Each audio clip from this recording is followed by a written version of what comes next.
Hello friends, welcome back to Selva Tech and IT Ops. இது நம்ம Jenkins tutorial சீரிஸோட first video. இந்த எல்லா டாபிக்ஸ்மே நம்ம வந்து கவர் பண்ண போறோம். அது மட்டும் இல்ல, இன் ஃபியூச்சர்ல இன்னும் நிறைய டாபிக்ஸ் நம்ம ஆட் பண்ணுவோம். ஸோ இந்த வீடியோல ஜென்கின்ஸோட introductions, key features and advantages, ஒரு சிஐசிடி ஒர்க் ஃப்ளோ எப்படி இருக்கும், அண்ட் அதே சிஐசிடி ஒர்க் ஃப்ளோ ஒரு மல்டி என்விரான்மெண்ட் செட்டப்ல எப்படி அது ஃபங்க்ஷன் ஆகும் அப்படின்ற டாபிக்ஸ் தான் இந்த வீடியோல நம்ம பார்க்க போறோம். இதோட ரிலேட்டட் லிங்க்ஸ், டாக்குமெண்ட்ஸ் எல்லாமே வந்து பார்த்தீங்கன்னா நான் டிஸ்கிரிப்ஷனில் கொடுக்குறேன், யூஸ் பண்ணிக்கோங்க. நம்ம யூடியூப் சேனலில் இதுக்கு முன்னாடி நிறைய டெக்னிக்கல் ரிலேட்டட் வீடியோஸ் எல்லாமே நம்ம வந்து அப்லோட் பண்ணியிருக்கிறோம். ஸோ இந்த மாதிரி இன்ட்ரெஸ்டடான லேர்னிங் வீடியோஸ் உங்களுக்கு வேணும் அப்படின்னா நம்ம சேனலை சப்ஸ்கிரைப் பண்ணிட்டு நியர் பெல் ஐக்கானை கிளிக் பண்ணி வச்சுக்கோங்க. அப்போ தான் நம்ம அப்லோட் பண்ணுற நியூ வீடியோஸோட நோட்டிஃபிகேஷன்ஸ் எல்லாமே உங்களுக்கு உடனே வரும். ஸோ ஜென்கின்ஸ் அப்படின்றது பார்த்தீங்கன்னா ஒரு open source integration tool. So இந்த ஓப்பன் சோர்ஸ் அப்படின்றனாலேயே நம்ம மார்க்கெட்டில் நம்ம ஜென்கின்ஸ் அப்படிங்கிறத ரொம்ப ப்ரிடாமினண்ட்டாக நம்ம யூஸ் பண்ணிட்டு இருக்கோம். அண்ட் இது வந்து பார்த்தீங்கன்னா ஒரு இன்டகிரேஷன் டூல்.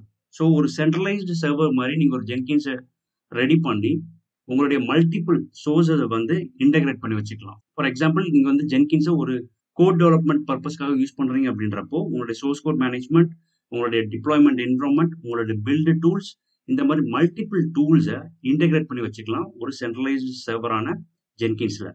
ஸோ அதனால தான் இது வந்து பார்த்தீங்கன்னா கம்ப்ளீட்லி இன்டகிரேஷன் டூல். ஸோ அதே மாதிரி இந்த ஜென்கின்ஸ் வந்து பார்த்தீங்க அப்படின்னா ஜாவா பேஸ்ட் அப்ளிகேஷன். ஸோ அதனால இந்த ஜென்கின்ஸ் ரன் ஆகணும் அப்படின்றப்போ ஜாவா கண்டிப்பாக நம்மளோட சர்வர்ஸில் தேவை. ஆட்டோமேட்டிங் த ரிப்பீட்டட் டாஸ்க். இந்த ஜென்கின்ஸில் வந்து பார்த்தீங்கன்னா நீங்கள் உங்களுடைய ரிப்பீட்டட் டாஸ்க்கை ஒரு ஜாபை நீங்கள் கிரியேட் பண்ணி வைக்கும்போது உங்களுடைய ரிப்பீட்டட் டாஸ்க்கை நீங்கள் வந்து ஆட்டோமேட் பண்ணிக்கலாம். ஸோ அதனால ஹியூமன் எரர்ஸ் அவாய்ட் பண்ண முடியும். ஸோ அது மட்டும் இல்லை, ஜென்கின்ஸோட மெயின் பர்பஸாகவே வந்து பார்த்தீங்கன்னா ஒரு சிஐசிடி, ஒரு கம்ப்ளீட் சிஐசிடிக்கு தான் மேக்ஸிமம் யூஸ் பண்ணுறாங்க. சிஐசிடி அப்படிங்கிறது continuous integration and continuous delivery or continuous deployment. CI CD மட்டும் இல்லை, இதை வந்து இன்ஃப்ராஸ்ட்ரக்சர் பர்பஸ்க்காகவும் நம்ம யூஸ் பண்ண முடியும். ஃபார் எக்ஸாம்பிள், ஒரு சர்வர் ப்ரொவிஷனிங் பண்ணலாம், பேச்சிங் பண்ணலாம், ஆர் ஒரு என்விரான்மெண்ட்டை கிரியேட் பண்ணலாம். ஸோ இந்த மாதிரி மல்டிபிள் பர்பஸ்க்காக நம்ம இந்த ஜென்கின்ஸை யூஸ் பண்ண முடியும். ஸோ சிம்பிளாக ஒரு ஜென்கின்ஸ் அப்படிங்கிறது ஒரு இன்டகிரேஷன் டூல். ஸோ உங்களுடைய சோர்ஸ் ஒரு இடத்துல இருந்து ஃபெச் ஆகும் அண்ட் ஒரு சம் டாஸ்க் பெர்ஃபார்ம் பண்ணுவீங்க and end of the stage வந்து பார்த்தீங்கன்னா ஒரு இடத்துல டிப்ளாய் பண்ணுவீங்க. ஸோ ஃபைனலி உங்களுடைய ஜென்கின்ஸ் அப்படிங்கிறது ஒரு சென்ட்ரலைஸ்ட் சர்வீஸ். ஸோ ஜென்கின்ஸோட மெயின் அட்வான்டேஜ் அப்படின்னு பார்த்தீங்கன்னா கண்டினியூஸ் இன்டகிரேஷன். நீங்கள் ஒரு வாட்டி ஒரு ஜாப், ஒரு பைப்லைன், இந்த மாதிரி மாடலில் நீங்கள் வந்து கிரியேட் பண்ணி வச்சிட்டீங்க அப்படின்றப்போ உங்களுடைய மல்டிபிள் டூல்ஸை இன்டகிரேட் பண்ணிக்கும். ஸோ கண்டினியூஸாகவே இன்டகிரேஷன் இங்கே நடந்துகிட்டே இருக்கும். ஸோ அதனால தான் இதோட ஒரு மெயின் அட்வான்டேஜாக கண்டினியூஸ் இன்டகிரேஷன் சொல்லுவாங்க. ஸோ அதே மாதிரி continuous delivery, continuous deployment. CD அப்படிங்கிறதுக்கு டூ மீனிங்ஸ் நம்ம கொடுக்கலாம். ஒன்று வந்து கண்டினியூஸ் டெலிவரின்னு சொல்லலாம், கண்டினியூஸ் டிப்ளாய்மெண்ட். பேசிக்காக கண்டினியூஸ் டெலிவரி தான் இங்கே நடக்கணும். டிப்ளாய்மெண்ட் அப்படிங்கிறது உங்களுக்கு வேணும்னா டிப்ளாய்மெண்ட் பண்ணுறோம், இல்லைன்னா வேணாம். ஸோ அந்த ஸ்டேஜ் சிடி கண்டினியூஸ் டிப்ளாய்மெண்ட் அப்படிங்கிறது கண்டினியூஸ் டெலிவரிக்கு அப்புறம் ஒரு ஸ்டேஜ் தான் கண்டினியூஸ் டிப்ளாய்மெண்ட்.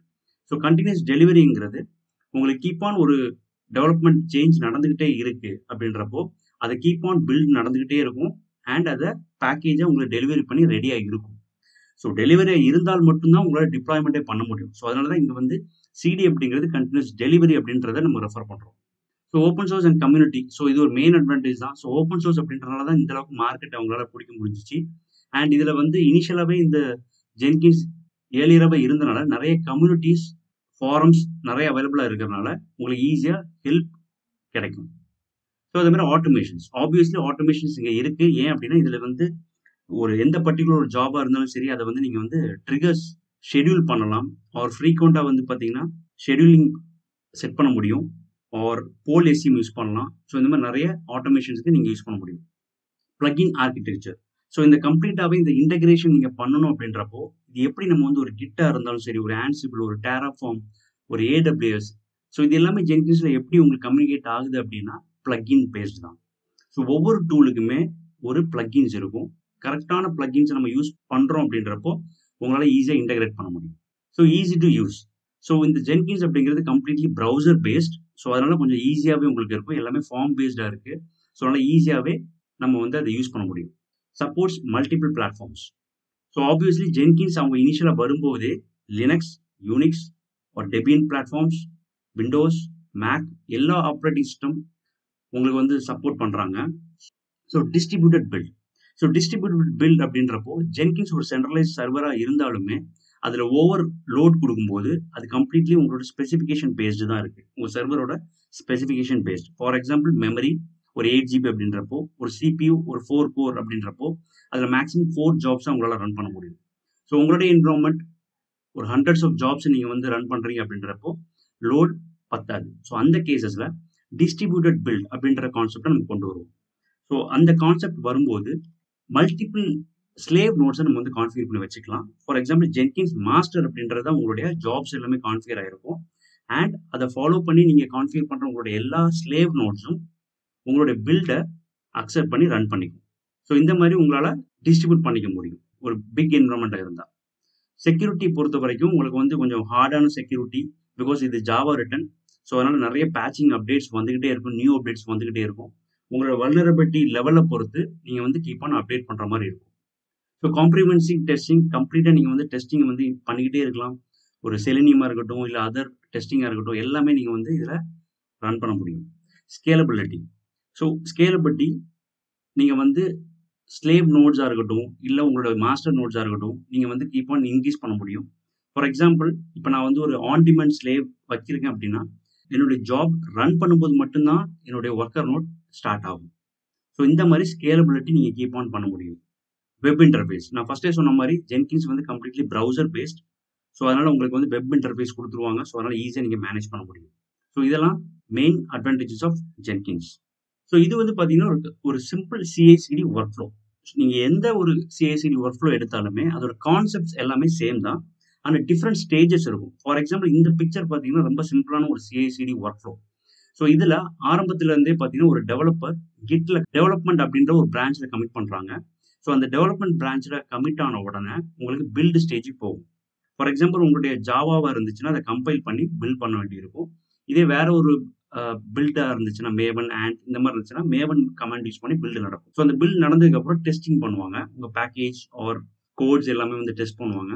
ஸோ அதுக்கப்புறம் ஸ்டேஜிங் என்விரான்மெண்ட், ஸோ அதுக்கப்புறம் deployment to any environment. So இதெல்லாமே வந்து பார்த்தீங்கன்னா ஒரு கான்செப்ட். ஸோ இந்த கான்செப்ட் எல்லா CI/CD ஒர்க் ஃப்ளோவும் சேம் தான், பட் ஸ்டேஜஸ் தான் இங்கே டிஃப்ரெண்ட். சில ஸ்டேஜஸில் வந்து பார்த்தீங்கன்னா டெஸ்டிங் ஸ்டேஜ் இருக்காது, சில இதில் வந்து ஸ்டேஜிங் ஸ்டேஜ் இருக்காது, சில இதில் டிப்ளாய்மெண்ட் இருக்காது, ஜஸ்ட் டெலிவரி மட்டும் இருக்கும், டிப்ளாய்மெண்ட் இருக்காது. ஸோ இந்த மாதிரி ஸ்டேஜஸ் வேணும்னா உங்களுக்கு வந்து நிறைய மாறுமே தவிர கம்ப்ளீட்டாக CI/CD பர்பஸ் சேம். ஒரு சோர்ஸ் கோட் மேனேஜ்மெண்ட்ல கமிட்ஸ் டெவலப்பரால கமிட்ஸ் நடக்கும். அப்படி நடக்கும் பட்சத்தில் அதை ஃபெச் பண்ணி அதை பில்ட் பண்ணுவாங்க. அதை பில்ட் பண்ணி டெஸ்டிங் ஸ்டேஜ் டிப்ளாய்மெண்ட் இந்த மாதிரி நிறைய ஸ்டேஜஸ் பாஸ் ஆகிட்டு தான் உங்களுக்கு டிப்ளாய்மெண்ட் நடக்கும். ஸோ இது வந்து பார்த்தீங்கன்னா ஒரு particular development work flow. So இப்போ இதே மாதிரி மல்டிபிள் என்விரான்மெண்ட் இருக்கும்போது எப்படி நடக்கும்? ஃபார் எக்ஸாம்பிள், இப்போ ஒரு டெவலப்பர் வந்து டெவலப்மெண்ட் பிரான்ச் அப்படின்னு கமிட் பண்ணும்போது அந்த பர்டிகுலர் பிரான்ச்சோட கோட் எங்கே டிப்ளாய் ஆகும் அப்படின்னா டெவலப்மெண்ட் என்விரான்மெண்ட் நடக்கலாம், QA என்விரான்மெண்ட் நடக்கலாம், இல்லை ப்ரொடக்ஷன் என்விரான்மெண்ட் நடக்கலாம். இப்படி ஒரே பிரான்ச் மல்டிபிள் என்விரான்மெண்ட் டிப்ளாய்மெண்ட் நடக்கும்போது அங்கே நிறைய இஷ்யூஸ் வரும். ஃபார் எக்ஸாம்பிள், நீங்கள் வந்து ஒரு டெவலப்மெண்ட் அப்படின்ற ஒரு என்விரான்மெண்ட் டிப்ளாய் பண்ணதுக்கு அப்புறம் ஒரு இஷ்யூ ஐடென்டிஃபை பண்ணுறீங்க. ஸோ அந்த டைமில் அந்த ஃபிக்ஸ் நடக்கிறது எந்த பிரான்ச்? உங்களோட சோர்ஸ் பிரான்ச்சே டெவலப்மெண்ட் தான். அப்போது அந்த டைம் எந்த டெவலப்பராலையும் ஃபியூச்சர் ரிலீஸுக்கு ஒர்க் பண்ண முடியாது. இந்த ஃபிக்ஸை நீங்கள் முடிக்கிற வரைக்குமே அந்த டெவலப் பிரான்ச்சை பாஸ் பண்ணி வச்சுட்டு இந்த கரண்ட் ரிலீஸுக்கான ஃபிக்ஸை தான் நீங்கள் வந்து ஒர்க் பண்ணிட்டு இருப்பீங்க. ஸோ அப்போ அங்கே நம்மளோட ரிலீஸ் வந்து பிரேக் ஆகுது.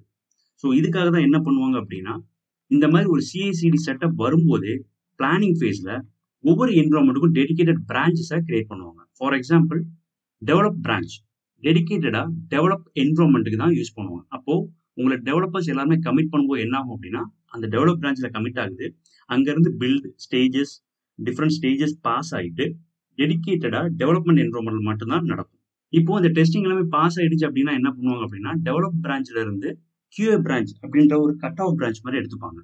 ஸோ இந்த QA பிரான்ச் தான் கம்ப்ளீட்டாக ஃபர்தராக உங்களோட ஹையர் என்விரான்மெண்ட்டுக்கு டிப்ளாய் பண்ணுவாங்க. ஃபார் எக்ஸாம்பிள், இந்த மாதிரி கேசஸில் என்ன ஆகும் அப்படின்னா, உங்கள் QA பிரான்ச்சை QA என்விரான்மெண்ட்டில், ப்ரீ ப்ராடக்ட் என்விரான்மெண்ட்டில், ப்ரொடக்ஷன் என்விரான்மெண்ட் இந்த மாதிரி டிப்ளாய் பண்ணிட்டாங்க. இப்போ QAல ஒரு இஷ்யூ ஐடென்டிஃபை பண்ணுறாங்க அப்படின்றப்போ உங்களுடைய டெவலப்பர்ஸ் டெவலப் பிரான்ச்சில் தான் ஒர்க் பண்ணிட்டு இருப்பாங்க ஃபியூச்சர் ரிலீஸ்க்காக. பட் இப்போ ஒரு இஷ்யூவை வந்து QAல ஐடென்டிஃபை பண்ணுறாங்க. அப்படி அந்த கேசஸில் இவங்க எந்த பிரான்ச்சில் வந்து இஷ்யூவை ரிசால்வ் பண்ணணும் அப்படின்னா QA பிரான்ச்சில் தான் ரிசால்வ் பண்ணுவோம். அப்போ டெவலப் பிரான்ச்சை டிஸ்டர்ப் பண்ண மாட்டாங்க. டெவலப் பிரான்ச்சில் other developers keep on work பண்ணிகிட்டே இருப்பாங்க. ஸோ இந்த கேஸில் உங்களோட ரிலீஸ் டெவலப்மெண்ட் வந்து எங்கேயுமே ஸ்டாப் ஆகாது. அப்போது இந்த இஷ்யூக்காக ஒர்க் பண்ண போகிற பிரான்ச் வந்து QA பிரான்ச். இந்த QA பிரான்ச்சில் ஒர்க் பண்ணிக்கிட்டு தென் அகெயின் இந்த QA பிரான்ச்சில் இருந்தால் உங்கள் QA என்விரான்மெண்ட்டுக்கு டிப்ளாய் பண்ணுறாங்க. இப்போ QA டெஸ்ட் பண்ணிட்டு சக்ஸஸ் அப்படின்றப்போ சேம் QA பிரான்ச்சை ப்ரீ-ப்ராட் என்வரான்மெண்ட்டுக்கும் புஷ் பண்ணுவாங்க. இப்போ ப்ரீ-ப்ராட்ல டெஸ்டிங் ஓகே அப்படின்னா அதே QA பிரான்ச்சை ப்ராடுக்கும் கொண்டு போகலாம். இல்ல நான் வந்து டெடிகேட்டடா எல்லா என்வரான்மெண்ட்டுக்கும் நான் வச்சுக்கிறேன் அப்படின்னா ப்ரீ-ப்ராடுக்கு ஒரு டெடிகேட்டட் பிரான்ச் வச்சுக்கலாம். ஸோ அப்படி வைக்கும்போது QAல சக்ஸஸ் ஆனதுக்கப்புறம் QA பிரான்ச்சில் உள்ள கோட் எல்லாத்தையும் ப்ரீ-ப்ராட் பிரான்ச்சுக்கு கொண்டு வரணும். ப்ரீ-ப்ராட் பிரான்ச்சில் இருந்து ப்ரீ-ப்ராடுக்கு அப்ளை பண்ணலாம். ஸோ இப்படி தான் ஒரு மல்டிபிள் என்வரான்மெண்ட்டா இருக்கும்போது CI/CD ஒர்க் ஃப்ளோவை இனிஷியல் ஃபேஸ்லேயே நம்ம வந்து பிளான் பண்ணிக்கணும். ஸோ ஃபைனலாக ப்ரொடக்ஷனில் டிப்ளாய் பண்ணதுக்கு அப்புறம் இன்னொரு பிரான்ச் மாஸ்டர் பிரான்ச் அப்படின்ற ஒரு பிரான்ச் வச்சிருப்பாங்க. இதில் இந்த ஸ்டேபிள் கோட் ப்ரொடக்ஷன் வரைக்கும் போன ஒரு ஸ்டேபிளான ஒரு கோட்ஸை புஷ் பண்ணிடுவாங்க. ஸோ முடிஞ்ச வரைக்கும் dedicated branch for each dedicated environment நீங்கள் வைக்கிறது அப்படின்றது ரொம்ப நல்லது. ஸோ அதனால உங்களுடைய சோர்ஸ் பிரான்ச் எந்த இதையும் பாதிக்காது. இந்த வீடியோவில் நம்ம ஜென்கின்ஸோட இன்ட்ரோடக்ஷன் பார்த்துருக்கோம் அண்ட் அட்வான்டேஜஸ் அண்ட் ஒரு CI/CD work flow and multi environment CI/CD work flow. So இந்த டாபிக் எல்லாமே நம்ம இதில் பார்த்துருக்கோம். ஸோ அடுத்த வீடியோவில் ஒரு ஜென்கின்ஸை எப்படி இன்ஸ்டால் பண்ணுறது, எப்படி கான்ஃபிகர் பண்ணி ஒரு ப்ரொடக்ஷன் என்வரான்மெண்ட்டுக்கு செட் பண்ணுறது அப்படிங்கிறத அடுத்த வீடியோவில் பார்க்கலாம். See you in the next video. Till then, keep practicing and have fun.